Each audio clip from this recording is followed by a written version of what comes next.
नमस्कार दोस्तों, jubilee star Dinesh Lal Yadav का बहुत बड़ा गाना आ रहा है। मेरे हस्बैंड की शादी है, इस मूवी का गाना आ रहा है, जो कि गाना के नाम है जलसा करब जी। जी हाँ मेरे दोस्तों, जलसा करब जी एकदम बवाल और तहलका मचाने वाला सॉन्ग है।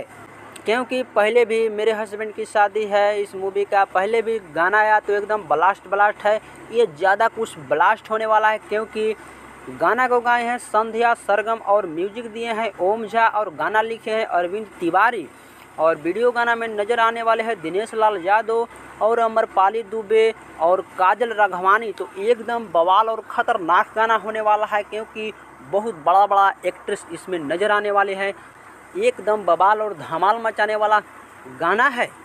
ये गाना को सुनने के लिए हो जाइए तैयार, क्योंकि ये गाना बहुत जल्द आ रहा है। कल सुबह 7 बजे ये गाना आ जाएगा।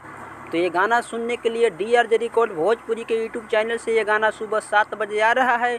तो देखिए, एकदम बवाल और धमाल मचा के रख दीजिए। और हाँ, चैनल पर नए हो तो चैनल को सब्सक्राइब कर दीजिए। मिलते हैं अगले नेक्स्ट वीडियो में।